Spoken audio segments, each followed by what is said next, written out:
Hello everyone, my name is Kushal Bagadia and today we going to continue the second part of partnership final account. तो पहले एक बार quickly revision दे देते हैं कि हमने first part में क्या क्या कवर किया था। तो फर्स्ट पार्ट में हमने मीनिंग ऑफ पार्टनरशिप किया था, मीनिंग ऑफ फाइनल अकाउंट किया था। वहाँ से हमने देखा था कि फाइनल अकाउंट सबसे लास्ट में बनता है, उसके पहले क्या क्या बनता था, तो जर्नल बनता था। वहाँ से फिर लेजर, लेजर से ट्रायल एंड ट्रायल से हमें फाइनल अकाउंट बनाना था। फाइनल अकाउंट में 3 चीज़ें बनती है।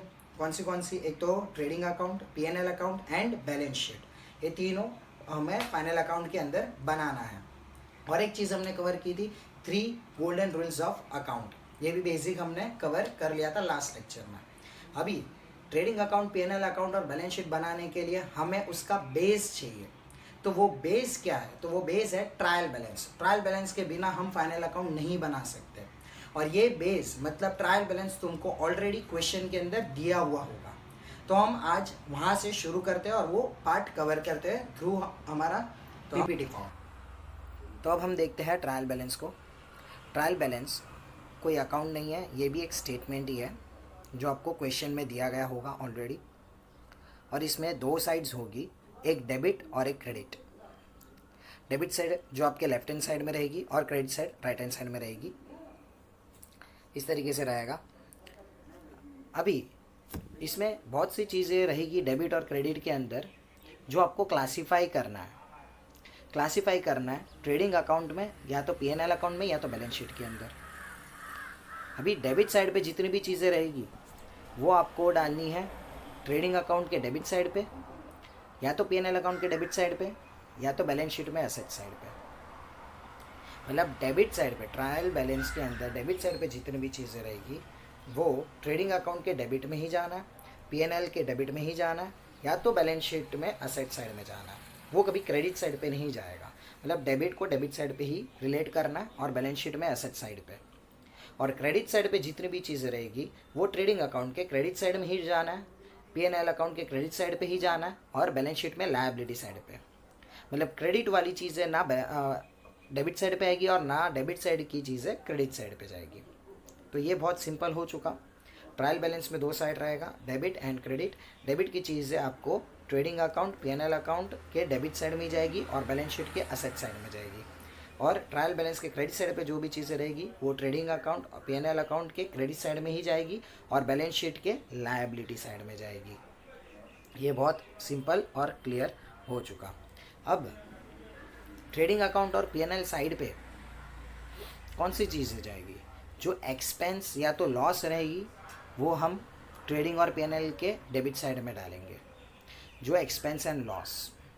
और जो इनकम एंड गेन रहेंगी वो हम ट्रेडिंग और पीएनएल के क्रेडिट साइड पे डालेंगे, जो हमारा नॉमिनल रूल भी है, debit all expense and losses, credit all income and gain. और ये दोनों भी ट्रेडिंग और पीएनएल को फॉलो करते हैं। नॉमिनल रूल ट्रेडिंग और पीएनएल में फॉलो होता है, मतलब इसका रूल ही ये है, debit all expense and losses, credit all income and gain. तो उस हिसाब से ही सारे खर्चे आपको ट्रेडिंग अकाउंट और पीएनएल के डेबिट में डालने हैं और सारी इनकम आपको ट्रेडिंग और पीएनएल के क्रेडिट में डालनी है। अब ये फर्स्ट लेक्चर में हो चुका था। ट्रेडिंग अकाउंट में खर्चे कौन से रहेंगे? जो डायरेक्ट एक्सपेंस रहेंगे, जो रिलेटेड टू मैन्युफैक्चरिंग रहेंगे, रिलेटेड टू प्रोडक्ट रहेगा, वो सारे के सारे हम ट्रेडिंग अकाउंट के डेबिट साइड में डालेंगे। और पीएनएल में कौन से डालेंगे? जो इनडायरेक्ट एक्सपेंस रहेंगे, जो डायरेक्टली प्रोडक्ट से रिलेटेड नहीं रहेंगे मगर खर्चे रहेंगे इनडायरेक्टली, जो कि office expense, selling and distribution expense and finance expense, ये सारे पीएनएल अकाउंट में जाएंगे। क्रेडिट साइड में जो डायरेक्टली रिलेटेड टू प्रोडक्ट रहेंगे जैसे कि सेल्स, ये हमारा ट्रेडिंग अकाउंट में जाएगा क्रेडिट साइड पे। और जो इनडायरेक्ट इनकम रहेगा वो सारी इनकम हमारी जाएगी पीएनएल अकाउंट के अंदर। ये सब को छोड़ के जो भी चीज़ें बचेगी वो बैलेंस शीट में जाएगी। डेबिट साइड की चीज़ें एसेट में जाएगी और क्रेडिट साइड की चीज़ें लायबिलिटी में। तो वो चीज़ें कौन सी रहेगी? ये या तो फिर फिक्स्ड एसेट रहेगा, या तो करंट एसेट, या तो फिक्टिशियस एसेट रहेगा। लायबिलिटी साइड पे फिक्स्ड लायबिलिटी, पार्टनर्स कैपिटल जो रहते हैं, current liability, loans and advance रहते हैं, ये सारे यहाँ पर जाएंगे। क्रेडिटर्स, ओवरड्राफ्ट, ये कुछ एग्जांपल्स है जो कि लायबिलिटी साइड में जाएंगे। मतलब ये क्लियर है। अभी यहाँ से हम जा रहे हैं ट्रेडिंग अकाउंट के फॉर्मेट की तरफ कि ट्रेडिंग अकाउंट का फॉर्मेट कैसे आता है। इन डेप्थ हम लोग जाएंगे, जब बैलेंस शीट में आएंगे तभी पूरा इन डेप्थ जाएंगे, पीएनएल में आएंगे तभी उसके सारे खर्चे जो भी रहेंगे वो इन डेप्थ समझेंगे हम, और ट्रेडिंग अकाउंट को भी इन डेप्थ समझेंगे। अभी यहाँ से हम जाते हैं ट्रेडिंग अकाउंट का फॉर्मेट देखने के लिए। हमारा ट्रेडिंग अकाउंट का फॉर्मेट, सबसे पहले हम नेम ऑफ द कंपनी से शुरू करेंगे। कंपनी का नाम सबसे पहले आएगा, उसके बाद हमें ट्रेडिंग अकाउंट का कौन से ईयर में हम कर रहे हैं ये ट्रेडिंग अकाउंट वो लिखना है। तो trading account for the year ended 31 मार्च।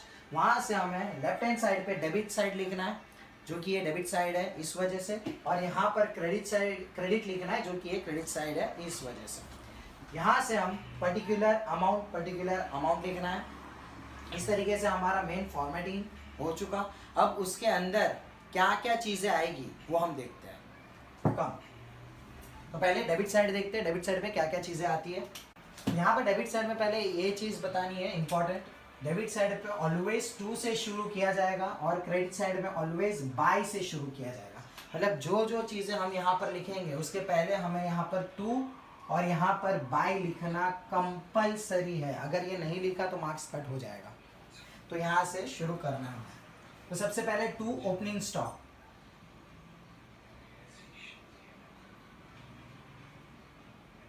सबसे पहले ओपनिंग स्टॉक आता है। ओपनिंग स्टॉक मतलब क्या, जो लास्ट ईयर का क्लोजिंग स्टॉक होता है वो करंट ईयर में हम ओपनिंग कहते हैं। मतलब लास्ट ईयर का जो बचा हुआ स्टॉक रहता है कंपनी के पास वो करंट ईयर में हम यूटिलाइज करते हैं, उसे ओपनिंग स्टॉक कहते हैं। जो हम फिलहाल फॉर एग्जाम्पल यहाँ पर ले लेते हैं, ओपनिंग स्टॉक कुछ अराउंड 100 रुपीज़ रहेगा। फॉर एग्जाम्पल ले लिया 100 रुपीज़, उसमें और स्टॉक हम ऐड ऑन करेंगे, मतलब और परचेज करेंगे। तो यहाँ पर फिर नेक्स्ट आ जाएगा परचेज करेंगे। परचेज को हम इनर कॉलम में लिख रहे हैं, मे बी उसमें कुछ एडजस्टमेंट हो। तो परचेज फॉर एग्जांपल हमने परचेज किया 200 का, 200 का हमने परचेज किया। अब ऐसा भी हो सकता है कि हमने जो परचेज किया उसमें कुछ स्टॉक्स रिजेक्टेड हो, मतलब खराब हो, कुछ भी हो सकता है रीज़न। तो वो वापस कर देंगे हम सप्लायर को। तो वापस कर देंगे तो वो हमें यहाँ से डिडक्ट करना है। तो परचेज रिटर्न, फॉर एग्जांपल ये हम ले लेते 50, ये 50 हम यहाँ से माइनस कर देंगे। तो एक्चुअल परचेज कितना हो गया 150, और हमारे पास एक्चुअल स्टॉक कितना हो गया करंट ईयर में। तो 150 प्लस 100 दैट इज 250 हमारे पास एक्चुअल स्टॉक हो चुका। अब इसमें से हम सेल करेंगे, बेचेंगे, अपने गुड्स को बेचना है। तो बेचेंगे उसे बोला जाता है सेल्स यहाँ पर आएगा। सेल्स फॉर एग्जांपल हम ले लेते हैं 200 का सेल कर दिया, ये भी इनर कॉलम में लिखेंगे हम,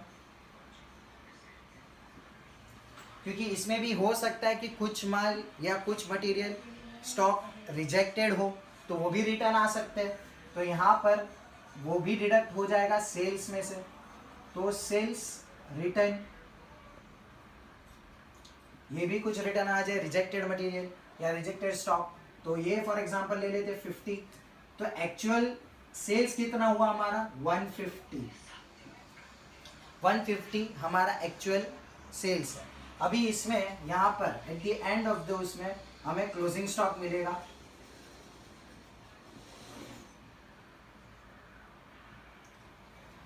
क्लोजिंग स्टॉक ले लीजिए, फॉर एग्जांपल 50 हमारा क्लोजिंग स्टॉक में है। ये क्लोजिंग स्टॉक हमारा इस साल में बचा हुआ, तो ये 50 है, तो ये क्लोजिंग स्टॉक में ले लिया। तो यहाँ पर बेसिक हमने क्लियर कर दिया, कवर कर दिया कि बेसिक इतनी चीज़ तो आनी ही चाहिए ट्रेडिंग अकाउंट में। ओपनिंग स्टॉक, परचेज, उसमें से अगर रिजेक्टेड रहेगा तो परचेज रिटर्न को लेस करना है।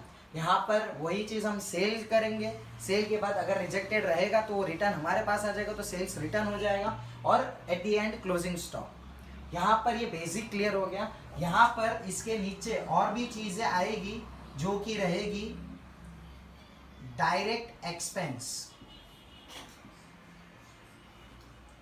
डायरेक्ट एक्सपेंस, ये सारे और भी खर्चे रहेंगे मगर वो ब्रॉडली हम समझते हैं, पहले खाली बेसिक समझ लेते, इसीलिए ये खर्चों के बारे में अभी नहीं समझा रहा हूँ। ये ब्रॉडली मैं एक एक आइटम में समझाऊंगा, ब्रॉडली समझाऊंगा, मगर यहाँ तक पहले क्लियर कर लेते हैं।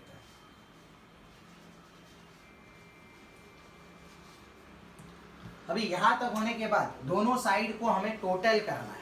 ये बेसिक ले लिया, इसमें अभी दोनों साइड को टोटल करना है। तो टोटल करना है दोनों साइड को, जिसमें से जो हैवी साइड रहेगा, जो हैवी साइड मतलब ज़्यादा साइड रहेगा, वो दोनों भी साइड पे हमें लिखना है। फॉर एग्जांपल यहाँ पर 100 एंड 150 250 है, और यहाँ पर 150 एंड 50, तो हैवी साइड कौन सी साइड है? यहाँ पर ये हैवी साइड है 250, तो यहाँ पर 250 आ जाएगा, और यहाँ भी हमें 250 ही लिखना है। अब 250 में से ये माइनस करना है, तो कितना हो जाएगा?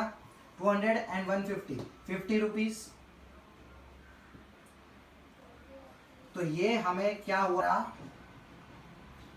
ग्रॉस लॉस है, और ये कैरिड डाउन हो जाएगा, ट्रांसफर हो जाएगा, transfer to PNL account. PNL account में ट्रांसफर हो जाएगा डेबिट साइड पे, क्योंकि ये लॉस है, लॉस हमारा डेबिट साइड में ट्रांसफर होता है।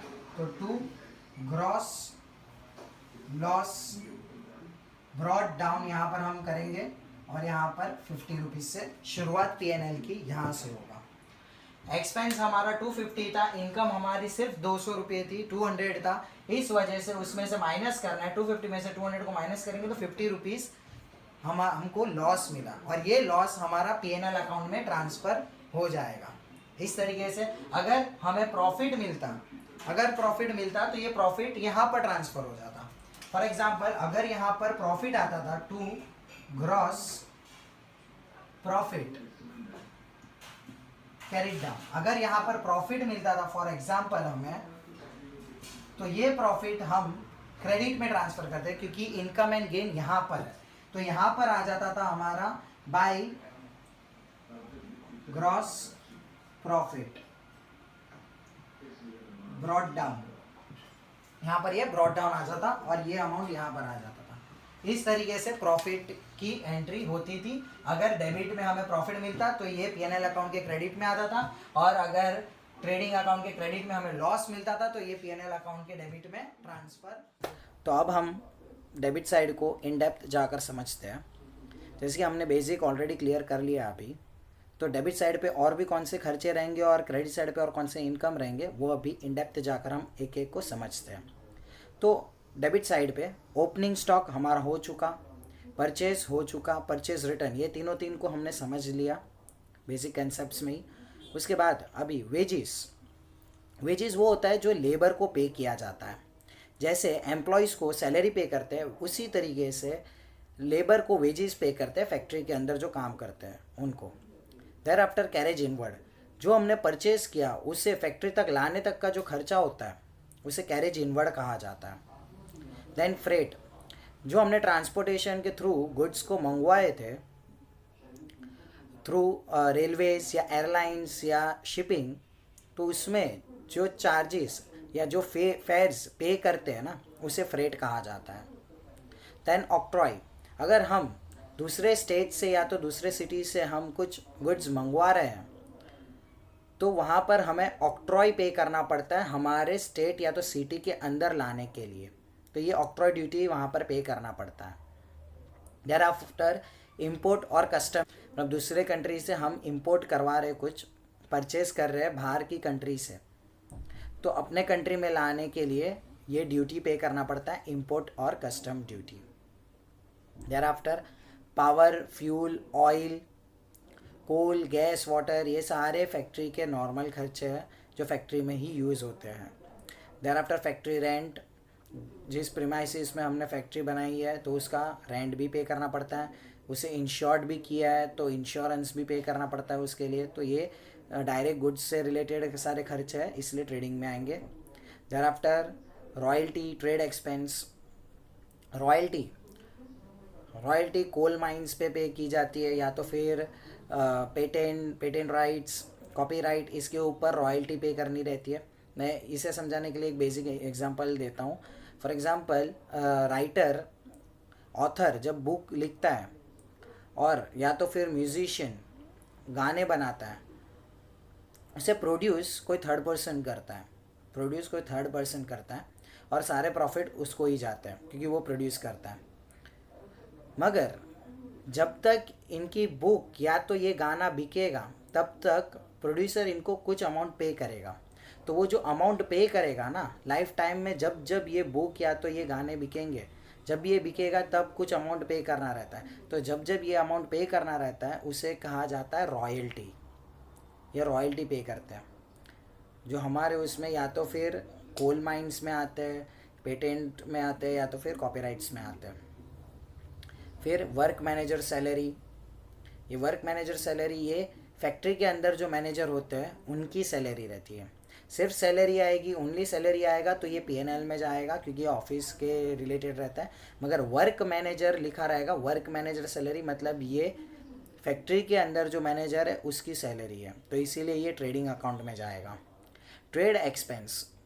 ट्रेड एक्सपेंस ट्रेड से रिलेटेड जो भी खर्चे रहते हैं ये ट्रेडिंग में जाएंगे. मगर उसके साथ अगर क्वेश्चन में आपको ऑफिस से रिलेटेड या तो सेलिंग एंड डिस्ट्रीब्यूशन से रिलेटेड कहा गया है तो ये P&L में जाएगा. अगर नहीं कहा है तो फिर ये ट्रेडिंग के अकाउंट में ही आएगा. Then heating and lighting. Heating and lighting भी फैक्ट्री में ही होते हैं.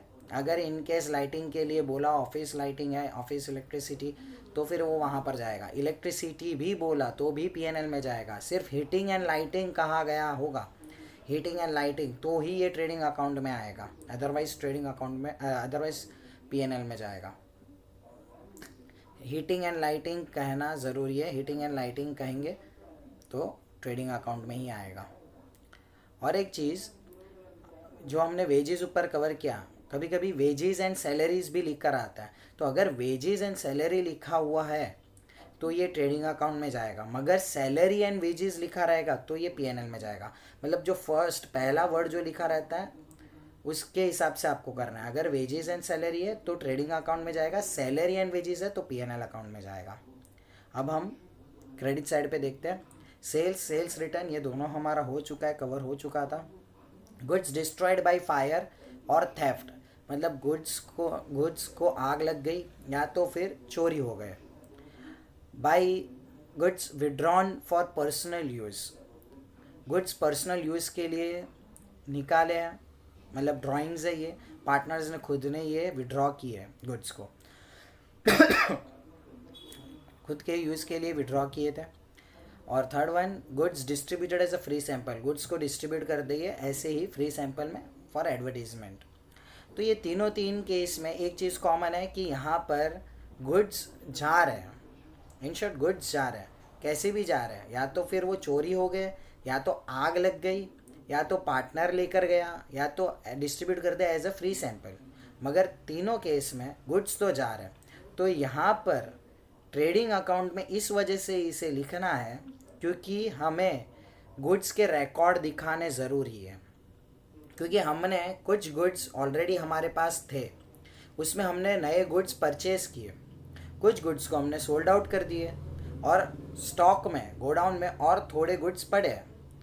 मगर जब ही सारे कैलकुलेशन करने जाएंगे तो और गुड्स के वैल्यू हमको मिलेंगे नहीं कि ये बाकी गुड्स गए कहाँ पर. तो यहाँ पर उसे लिखना ज़रूरी है, एंट्री पास करना ज़रूरी है कि या इधर इसे आग लग गया, या तो फिर चोरी हो गया, या तो पार्टनर लेकर गया है, या तो फिर एज अ फ्री सैंपल हमने डिस्ट्रीब्यूट कर दिया. जो भी रीज़न रहेगा वो लिखना ज़रूरी है. मतलब ये क्वेश्चन में तुमको दिया गया होगा. ये तीनों ट्रायल में नहीं दिया गया रहेगा, ये तीनों एडजस्टमेंट्स में ही होगा. तो ये उसकी फर्स्ट इफेक्ट यहाँ पर है. एडजस्टमेंट में जाएंगे तो वापस से हम करेंगे. सेकंड इफेक्ट कहाँ जाएगी वो भी वहाँ पर करेंगे. मगर यहाँ पर ट्रेडिंग अकाउंट कर रहे हैं इसलिए ट्रेडिंग अकाउंट में इतनी चीज़ें सारी हमने कवर कर दी है यहाँ पर. अभी at the and last step कौन सा रहता है? बड़ा ऑब्वियस, हमें लास्ट में टोटल करना है दोनों साइड पे. दोनों में से जो भी टोटल हैवी रहेगा वो दोनों साइड पे हम लिखेंगे, और जो टोटल लोअर रहेगा बड़ा ऑब्वियस वो हैवी टोटल में से माइनस करेंगे हम. तो या इधर हमको प्रॉफिट मिलेगा या तो लॉस. अगर डेबिट साइड में हमें बैलेंस मिला तो तो ये ग्रॉस प्रॉफिट हो जाएगा और ये प्रॉफिट हम P&L अकाउंट में ट्रांसफ़र कर देंगे।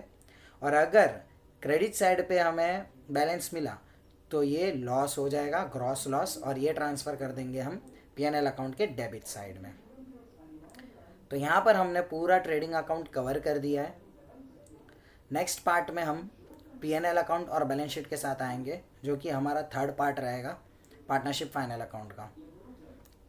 Thank you so much.